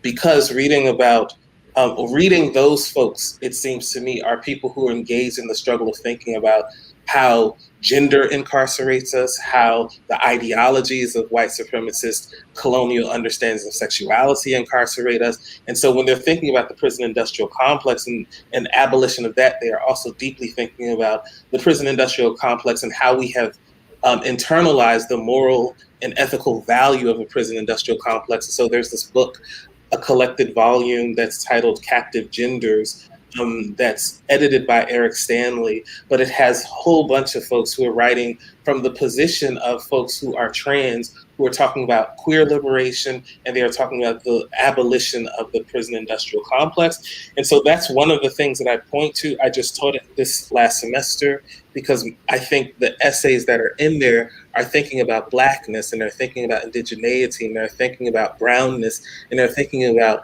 how that intersects with prison and how that intersects with gender and sexuality. And so that's one of the things I would at least point to. Thank you so much. Thank you so much. Our one of our biggest fans, Erica, she's in the chat, also sharing some of your other work. So please check out that work. And I want to say thank you so much, Ashan, for joining us today and for waking up, because I know what it's like to not be a morning person. Real quick, Ashan, where can our watchers, listeners find you? Where are you on social media? They can find, I'm boring, AshanCrawley.com, Ashan Crawley on Twitter, and Ashan Crawley on Instagram. I'm like, I just want to be clear that he is not boring. The same CSV in the tweets, Ashan is in the tweets in them tweets. Thank you so much, Ashan. Thank you for having me. Thank you, and thank you to our audience. Thank you to everyone for tuning in to the Talk Black. Catch us next week, same black time, same black place. Bye, y'all. Bye.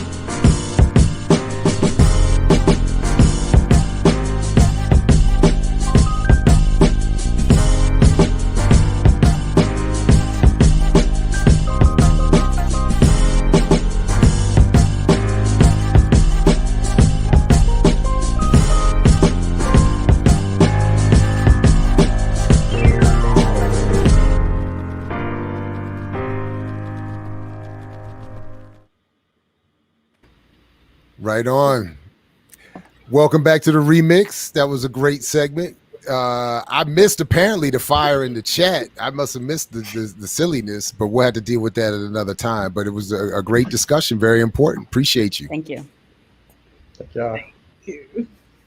We're not going to mention CBS coming in here looking like Nefertiti and stuff like that. Like media star. We're not going to go. We can't say. Oh, there you go. I cannot. I thought It she was was the Donna elephant in Summers. the room. I'm No, like, you oh didn't. shit, You thought I Donna was Summers on CBS. there. Yeah. What up? y'all? It's summer, period. Remix in the building. Yes. Yeah, I got to get my summer due together too. You think Line about it up, Jared. We ready. Line it up. Think about letting it grow or what? No. Oh, you gonna rock the cul-de-sac? Summer? Please don't. Wow. I do not do the cul-de-sac. No. Anyway, no, seriously, thanks again for that discussion. We need to be able to expand these discussions and add some depth. So appreciate it. I did want to, I mean, for the most part, you know, our audience is our audience, but there's always a few. But I do want to just be clear, because I think maybe some people weren't listening, or maybe some people came in late, right? But one of the things that I think Ashan was very explicit about was his understanding of queerness, not as an identity politic, right? Queerness not as about necessarily who he is in love with or is having sexual relations or any of that, right? He was talking about a particular way of being in the world, right? And that even people's discomfort with the term queer, right? And I actually think that the possibility that he talks about in terms of queerness, if we think about queerness beyond sexual desire explicitly, if we think about queerness as a way of being non-normative in a white supremacist capitalist society, then that's the way he's attempting to think about Blackness and queerness, right? And so the identification with the term becomes something that is an umbrella much more beyond sexual relations, right? And even beyond sort of explicit gender identity. It is about a particular way of being, right? And so, you know, I'll mention it again in the wrap up, but one of the readings that I think helps us think about that is Kathy Cohen's Punks, Bull Daggers. I'm forgetting the whole title, but it helps us think about queerness Welfare Queens, as a way of being outside of these ways that restrict us, right? And that's also what Ashan was talking about the sort of coloniality of gender, right? This notion that we can only be and exist in particular kinds of ways is restricting on us in ways that don't serve us. In the same way that our rigid notions of masculinity and femininity are restrictive on us, particularly as Black people, particularly as African people, because we have other ways of being and relating to people that don't fit into those binaries, right? And so even people's sort of discomfort with people who identify as non-binary is a way of reclaiming ways that we can be, that don't have to replicate, you know, white male gender performances or, you know, white female docility, right? Like all of these different types of things. And so I think that, like, if we're going to attempt to have intelligent conversations about these things, then we have to engage from a particular point of politics. And if you hear and you don't want to hear that, you're in the wrong place.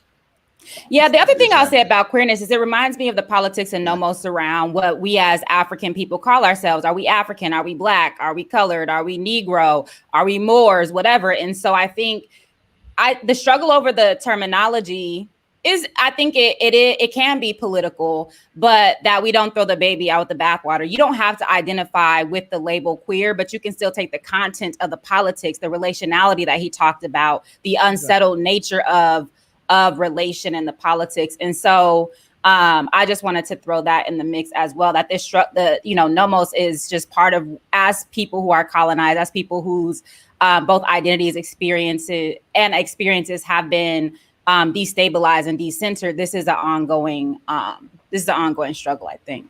Yeah, I think we got to get to a point where we remember that there's a fight, and we remember that we're talking about revolution. And I think that we get caught up in the sidetracking of the slave. We get caught up in so many different issues that that prolongs the inevitable. Right now, we're colonized as a whole.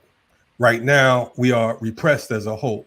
So how do we win is the key to this thing. You know what I mean? I think our focus, sometimes we're worried about some of the wrong shit. You know what I mean? Either we're going to be free or we're not going to be free. Whatever contradictions or disagreements and all that type shit, let's deal with that after we deal with the enemy. You understand what I'm saying? I think that we become our own enemy at times because of the fact that we're sitting here pointing fingers. I don't like this. I don't like that. This one does that. I don't like the way this motherfucker wear their hair. I don't like that this one like this one or that one like that one. To me, I mean, it's like, I don't know, man. I'm just, it's like we have to fight. So we can sit here and prolong this shit and continue to be drugged through history. Or we can say, you know what? You against the state, I'm against the state. Let's meet on our commonalities. You know what I mean? Where can we work together? What positions can we unite around? And once we get to that point, then we could begin to, respect each other for what it is we do or don't do. But at the same time, it's like overcoming the main point of contention. And that is the fact that we are oppressed as a whole, regardless of our gender, regardless of, our hairstyle, regardless of what we like or don't like. You know what I mean? We get caught up in all the bullshit, and that's just my thing. Our personal shit, like Malcolm said, leave your religion in the closet, man. Go in there, leave your religion on the shelf, and come out swinging, man. Come out with the people that are going to fight for you. Me, I unite with anybody that's against the state. And then whatever other contradictions or whatever, like I said, we deal with them accordingly. One of the things that resonates with me, I think a lot of times, is the idea about normative behavior, because I think part of the radical discourse, some folks find it easy to talk about. Let's say we think about HBCUs and how those things were constructed, and how part of the construction of those schools was around limiting identity and making us little white people, right? Making us little impersonations of like what our identity should be, what our culture should be. And so I think for a lot of folks, what they find uncomfortable is that this discourse, I think, seconding some of the stuff that Dr. Brown said, that this discourse actually opens up ideas around character, ideas around ways to behave, ideas around who you are, ideas around how you express yourself, which I think takes us away from this idea of like, even if someone is not putting on us what we should be or who we should be, we do that to ourselves sometimes. We create our own boxes that we seem not to be able to get out of, in terms of thinking about the wider issues of, again, not only masculinity, but femininity and so forth, but also just ways in which we need to be us and express ourselves and get out this box of what, of what it means to be a complete human, and who gets to even define that for us. So that's part of the reason for me this segment was like really important. Continuing to have these conversations are really important. And if you're following at home, drinking your morning drink or coffee or tea, you should have taken another shot by now for Kamal's dropping of the ways in which. So we appreciate that. And for Dr. CBS catching that as well. Listen, unfortunately, we got to wrap and move on. We do have to push to our to Kamal, your discussion with Dr. Prosper about Haiti. We got some more on that. But thanks again to Drs. Brown and CBS for that, hosting that great conversation. And we'll definitely be keeping it moving here and keeping abreast of that issue as well here at BPM and the Remix. So Kamal Franklin, Dr. Prosper, coming up right here at the Remix Morning Show on Black Power Media.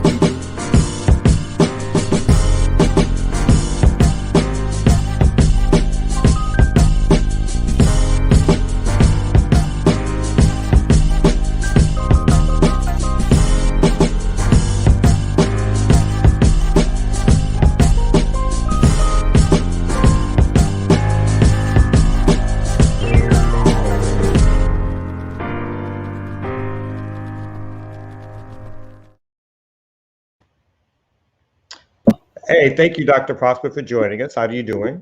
Hello, how are you? I like to sound formal. You joined the other conversation because it was so important, and I think that's you guys are doing good work bringing these issues up in this space. And I don't want to pigeonhole you either. I think we should have you back to talk about some of the wider sort of political interests and ideas and formations that you're involved in, so that folks could even get a fuller understanding of all the work that you do. But we had you back right now. I'm not going to give a proper bio, but Dr. Prosper is an academic, an organizer, activist, radical, who is Haitian and is actually in Haiti as we speak. And we thought it was important to continue the discourse around what's happening in Haiti on the ground and the politics, because we don't want to lose sight of this particular issue. Sometimes we jump from international issue to international issue, and we don't understand that even if our eyeballs or our minds are going to different places, these things on the ground are still taking place. And so very recently, an incident or an ongoing event is occurring in Haiti, which I think at the time when you spoke to me, you referred to it as the 5-day massacre. And so I wanted to pick up right there. Can you tell folks, because this is news that's not being talked about, obviously on corporate media, and I don't know if everybody's well informed on it, but can you start digging in on what's currently happening? I think it's in and around Port-au-Prince, but with gang activity and so forth. Right. So I don't know that there's a consensus yet about calling it the 5-day massacre. I just kind of threw that out just because I wanted to highlight the fact that it had been going on for 5 days. And I would say pretty much things have, sort of slowed down since yesterday, right? But it started midweek last week. And the media in Haiti has done some reporting, but much like the media in the United States, right, it's owned by the oligarchs, right? And then, the government has its own, their own stations. So they were framing the situation as, right, a gang warfare, which essentially that's what it is, right, on the ground, if you look at it very quickly, right? So Matissan, and, I wanted to share a screen, maybe, show a map in terms of understanding the importance of that particular area in the city. But essentially it's a huge neighborhood that is on the national route number 2 that essentially connects the capital to the southern part of the island, right? And so there's a lot of traffic, right, in terms of trade, in terms of people, right, connecting throughout that part of the country. And so this neighborhood technically is not on the map. For example, the state agency that's supposed to ensure, right, that people get services doesn't even recognize this neighborhood on the map, right, as a place to receive services, like, for example, water, right, access to water. So it's not the sort of the Cité Soleil, which I think is probably the most famous neighborhood that people have in their minds, right? I think it's been, there are documentaries made and folks, just tend to know that neighborhood a lot more. But Matissan is extremely important because it is a place where candidates go and visit. And I hope my internet is not choppy. I can turn off my camera if that helps. Okay. And so, this is a place where there's no candidate, including the one who's, still in power now and who should not be and should have never, actually been. They court the gangs specifically because the gangs organize, like, right, all social life really there, right? And then they direct people where to vote and how to vote. So it's a very specific neighborhood in terms of, like, the way that it is key and the political game, right, that folks are playing to hold and have to establish power and to hold power.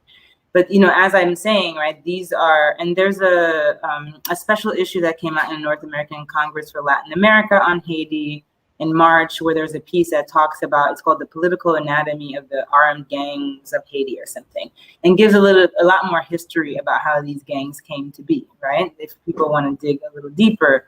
But essentially, right, these gangs control the territory, right? And they're doing a number of things, including obviously, anchoring the drug trade. As I was sharing with you, Kamal, if you think about where Haiti is located in the Caribbean Sea, it is extremely strategic.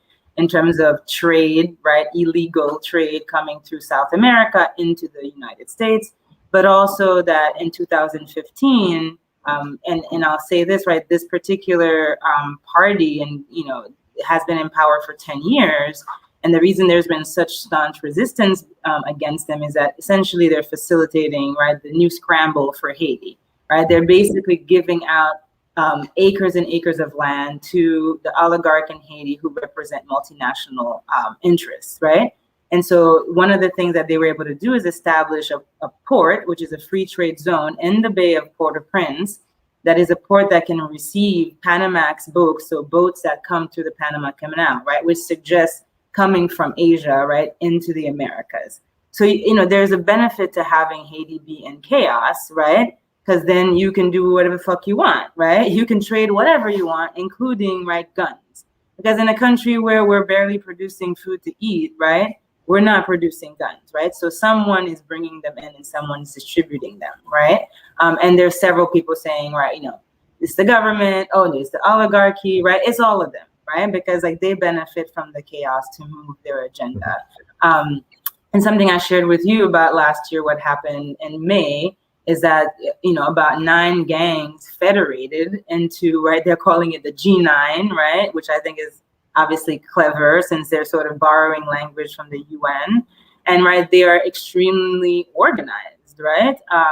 And so in this particular neighborhood, 2 of them, one of them belongs to this G9, federation, and the other doesn't, right? And they were going at it with each other, right? But obviously there are people who live there, right? And if you are said to live on one side or the other, right, you become a target for the gangs, right? So the tally up of the numbers is not clear yet, how many people have died, right? But what we do know is that people have been displaced, and I could show images and videos because this is how people have been able to capture their news, is that folks who are brave enough to go down there, take pictures or video and send it out because the news wasn't reporting that. And for 5 days, the president, who's like tweet all day, he tweets about whatever the fuck he's doing, right? Said nothing for 5 days, right? The police did nothing. The army, I don't know who they're fighting, did nothing, right? And just stood by as this happened. And actually people were saying how, right, the gangs are much better armed than the national forces, right? Let me jump in really quick. Yeah, let me jump in really quick. And maybe if you look below, there's a share screen button, and you can try to share the screen.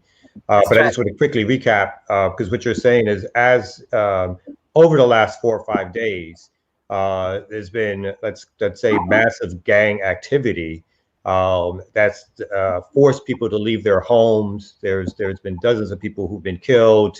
There's pictures of bodies on the street, and that the government itself has done nothing to stop this type of violence from taking place.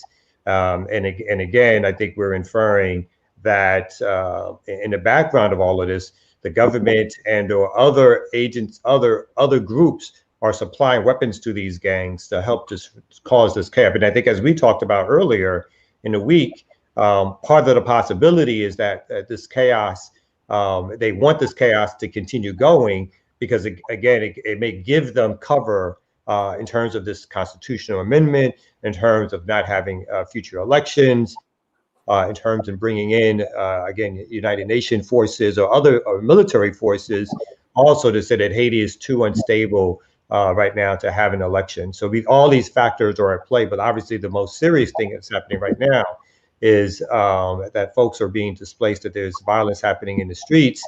And again, the word is not getting out outside of people using social media and some local media covering it. Right, but just to clarify, they want elections. They want elections. There's lots of money that's already been provided by the powers that be, right? That's been given out to buy the actual machines, right? To supposedly register people's votes. So they want the elections because, right, we know that dictatorship today in the 21st century, and in some ways has always required, right, the law to justify like how it moves, right? So they are very much trying to change the constitution towards being able to establish like dictatorship, but through, right, what seems like democratic means, right, which are the elections. What does it mean to tell a bunch of people who are being terrorized now living on the streets that they're ready or in a mindset to vote in reality, right? So these are, you know, if we were to be able to logically, you know, sort of understand what's going on, it's to terrorize people into a certain kind of direction, right? To manipulate the votes. What I wanted to show you are folks who were tweeting, you know, over the last couple of days, just showing some images very quickly. I'm not gonna spend too much time on that, but just thought, you know,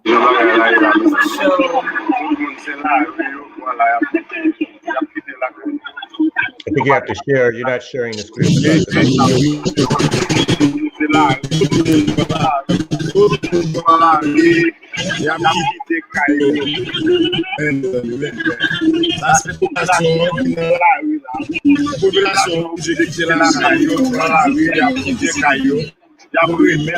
Mary, you might have to talk over the images because they're a little So, and you might want to turn the sound on the images down because we couldn't necessarily make it out. Okay. So essentially this is, you know, somebody who's just driving by and filming, and you can see people are walking out with their suitcases on their heads, right? Like, you know, children, families, etc., like literally walking out of those neighborhoods. I don't know if you can see the screen I'm sharing right now. It's this particular photographer, you know, militant photographer. You know, when folks are traversing, you know, and of course, you know, some of them are getting shot, like in the, you know, as they're walking past this, this quote unquote war, and they're like, you know, putting their hands up to be like, you know, I'm not armed, right? I'm just trying to get through.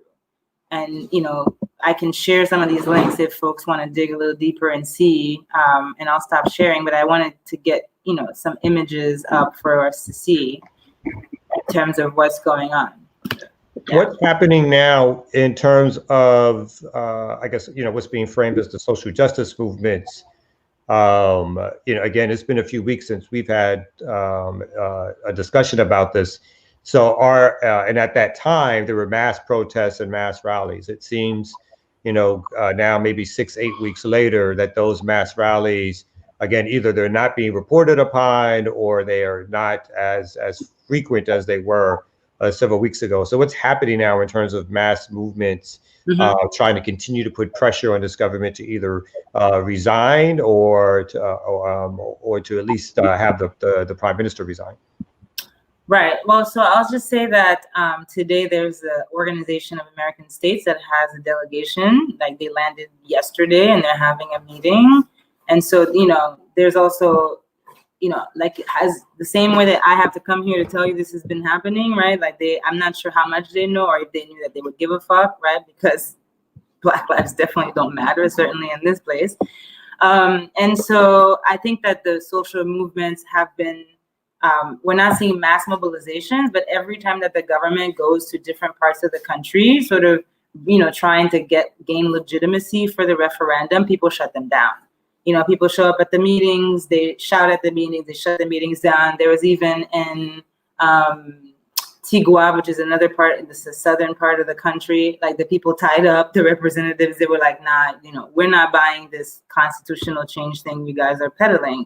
So, I mean, you see a little bit of like pocketed resistances as the government sends representatives throughout the country to try to convince people to participate in this process. So you're not seeing the mass mobilization part quite yet, but it's really sort of a, you know, sort of a guerrilla tactic type of phase right now that I think that we're in.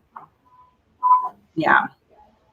And so what do you expect next steps to be then in terms of this ongoing, let's say, gang activity that's leading to displacement?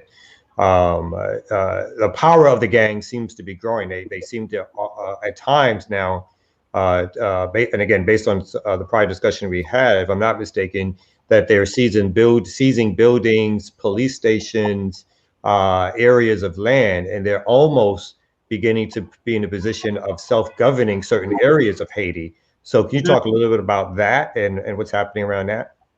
Well, I'll just say quickly that for a long time, even, you know, when the MINUSTAD, the UN civilization mission that was led by Brazil, right? they have dubbed, the areas of Cité Soleil, La Sardine as like red zones. They were already, quote unquote, ungovernable. That the police itself could not go into these neighborhoods because they are dominated and controlled by the gangs. And, some of them have like these sort of like social programs, right? Because if you kidnap somebody, you get a lot of money. They do, provides the services limitedly, including, right, also coming to take on, right, co-opt women's bodies, right? So we can't deny that that's happening. They've provided what the state couldn't provide, right? To be able to sort of have certain kinds of allegiances, what would seem like allegiances, but is definitely terrorizing the people that they claim to govern. Right now, in the sort of, the Cité Soleil area, they've taken over a police station, right? That there is no police presence in those areas right now as we speak, right? Even though there's an international delegation and this president's pretending like he has control over the territory. And it's the same thing for several different areas. If you try to go north, or towards the center of the country, anywhere that you're trying to go outside of the capital is controlled by certain gangs. There are 95 gangs that control just the Port-au-Prince metropolitan area, right? So as far as like what to do, so the first thing is obviously to respond to what, we could call it, a refugee crisis right now. So, in putting out calls for people to, obviously people in the States can't donate physical items, right? But to donate money, I guess that would go towards buying clothing, food for, that people can, consume, baby powder, milk, like that type of shit, right? That people need like very immediately.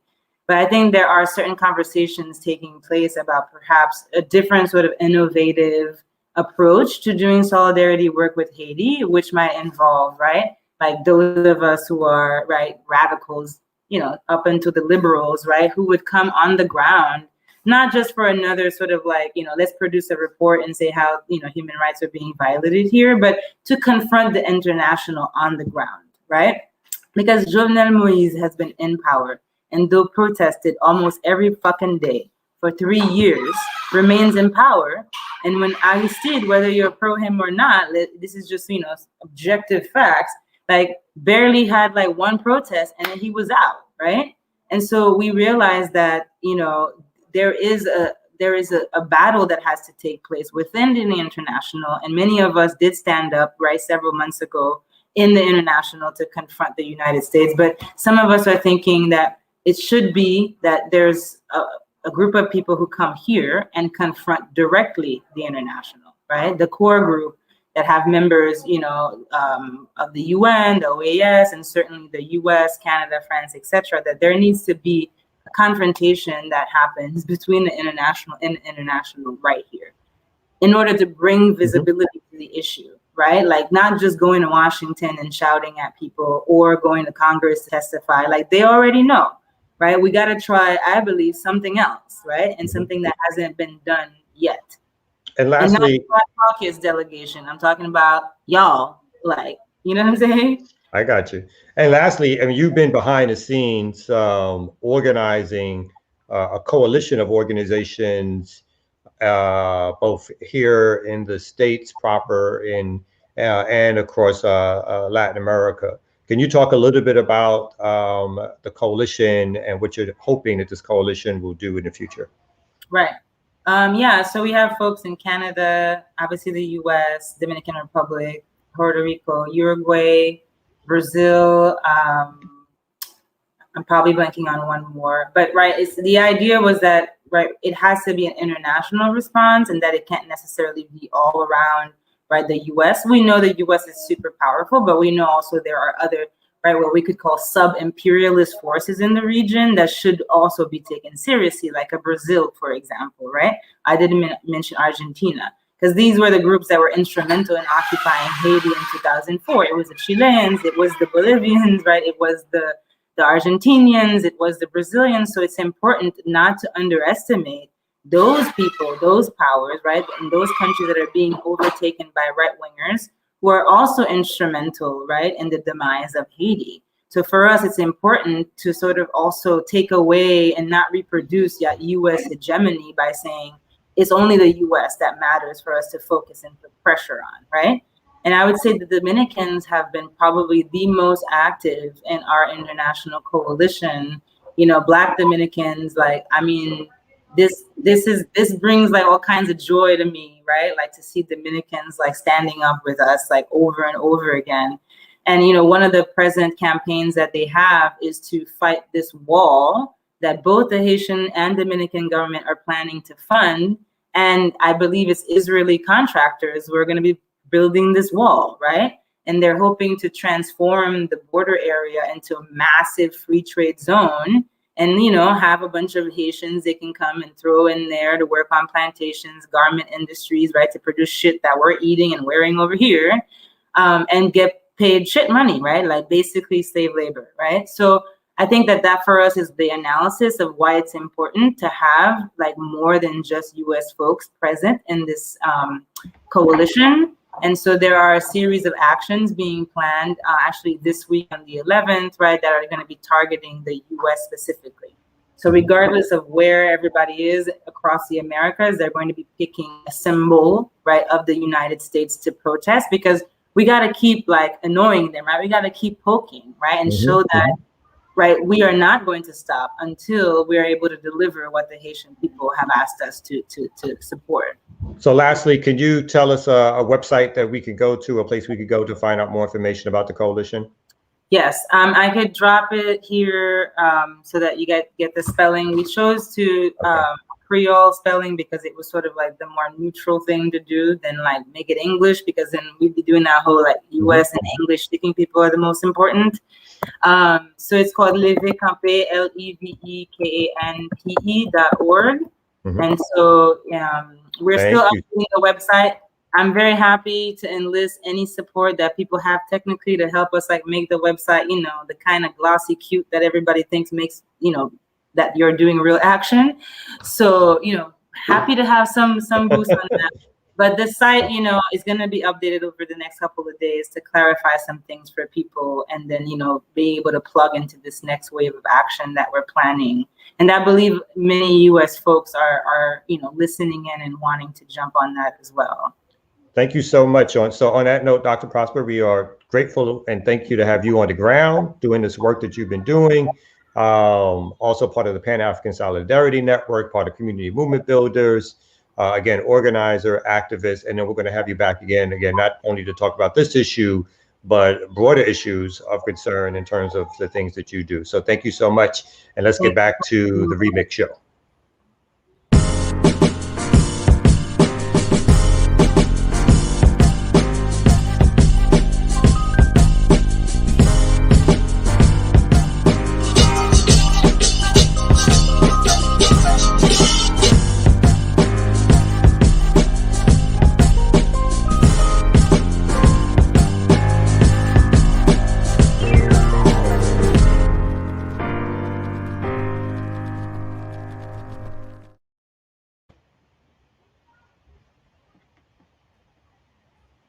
We back. Oh, people were kind of quiet there. It's like, what's going on? Are we back? I don't know. Are we back for real? Yeah. Okay, are you back? We're back. The question, because you've been lagging the whole show.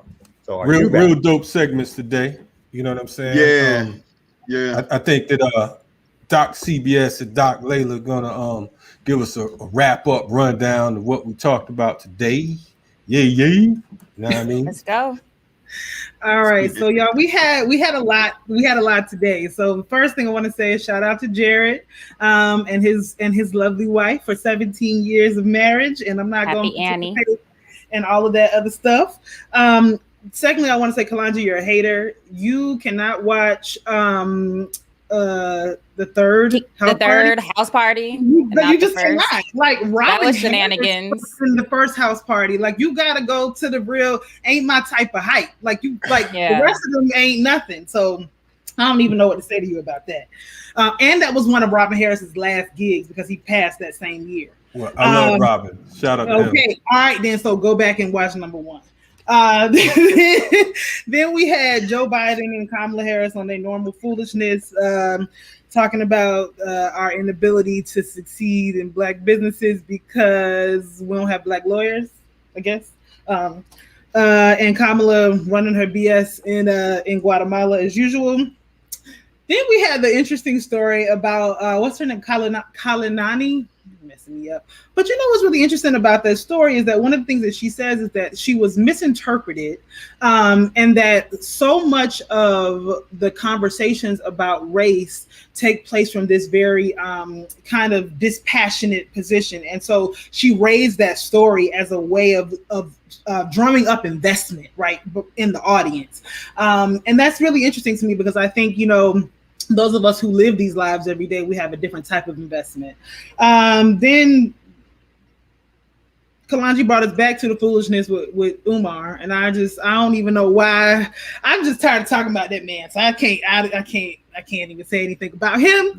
Then we had our segment on thinking about Blackness and queerness, and there's obviously a lot to say there. Thanks to Dr. Ashan Crawley for coming through, and then we had our final segment with Dr. Prosper letting us know what's happening in Haiti right now. And I just wanted to add that in line with our normal fuck friends, fuck Israel too. Period. The OAS, the core group, and the UN, all that. So we had a really interesting and variegated discussion today. It's just always interesting to me to see where people got smoke and the things that are considered to be real issues and real organizing and things that really are Black liberation. And I think that, you know, we need to pay attention to that and continue to have the conversations that people think are not newsworthy or bourgeois or abstract or whatever, because I think we need to have all of these conversations, right? Because this is how we have, to me, we demystify who the revolutionary subjects are. I did want to mention a particular reading. I want to, for the Guatemala and Central America stuff and ongoing U.S. imperialism there, I did want to lift up Peter James Hudson's book, Bankers and Empire, where he talks about, you know, literally how U.S. banking interests, along with the U.S. government and U.S. military, went into Central and South America and destabilized so much in the DR, in Haiti, in Cuba, throughout Central America, Nicaragua, and this is in the early part of the 20th century and it's still ongoing. And so that is, I think that's a really great book to think with what's happening currently. The other thing I wanted to say about the Yale situation is that the same exact reaction happened to Dr. Tommy Curry when he was doing a interview about Django Unchained and said that, you know, Black people need to be armed and defend ourselves against white violence. And there was a huge right-wing white backlash on top of the other smoke people have with him. And so, but what I do think is that we don't need the sensationalism, as you were getting at, Layla. Those of us who live different forms of violence, right? Of course, violence accrues around differently sort of classed and gendered and racialized subjects. But those of us who actually live that violence, we don't need to necessarily have the sensational language, because we know that's what's going to be attacked. And then that's going to overdetermine the actual conversations that need to be had. And so I understand why she was doing what she was doing, but I also think we need to be mindful of how then all of our energies begin to be focused on whatever repression or backlash she suffered, as opposed to the actual issues of racism that she is trying to manifest in the first place. And so, you know, and I think I'm glad that we had Dr. Prosper on to speak about the ongoing situation in Haiti, because, you know, Eugene was talking about how Palestine has fallen out of the news cycle, but Haiti has definitely fallen out of the news cycle. And we also, you know, we need to continue to shed light on what's happening there alongside what's happening in Colombia and Palestine and Brazil and throughout the world, because we cannot continue to let Haiti fall by the wayside as other quote unquote more important struggles are happening. Because as Dr. Prosper pointed out, it's a local problem, it's an international problem, it's a regional problem.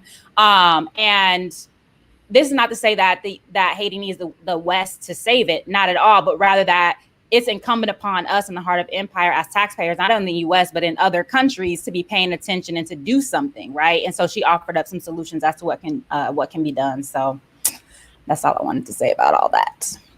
No doubt. And fuck Umar Johnson too. Yeah, that part too. Period. Always that. Yeah. So, just send them some more money for them to as like Kamau Franklin Esquire or something. I feel like I need some letters or no one. You don't. Nah. Just do the work. How about that? Oh, shots fired. Yeah, definitely another great show. We want to thank our hosts, the Luke Mons, Dr. CBS, Dr. Layla Brown, Kamala Franklin Esquire, Dr. Jared Ball. There you go. You know what I mean? Renegade. You know, all the guests, all the dope guests that came on, Professor Ashton, and also who else was on there? Dr. Mamira Prosper. There you know go. what I mean? So once again, we had a powerful show. The Ear Doctor, shout out to the Ear Doctor, and also made a producer in the background. You know what I mean? We appreciate the remixes out there in the chat room. You know what I mean? I want to just add one little tidbit real quick. Remember that we all in this fight together. You know what I mean? Sometimes, you know, our egos get the best of us. You know what I mean? Sometimes we operate as if we know everything and we don't know a damn thing. We're drops in the bucket of history at this particular moment in time. So we got to remember that. And if we knew any damn thing, we'd be free and liberated already. So let's continue to work together. Let's fight, let's struggle, and let's win. And the more the words of Mao, and then later Chairman Fred, dare to struggle, dare to win. And if you don't dare to struggle, then goddamn it, you don't deserve to win. Remix Morning Show, tune in tomorrow from 8 to 10 a.m. We'll have Dr. Yele on the building and a number of other different dope folks. And we'll see y'all later, man. The Remix Morning Show. Y'all know what it is. Everybody. We out here. One. Well, now I'm still here, so you know. Are we out? I'm doing the closing. You know how I do this.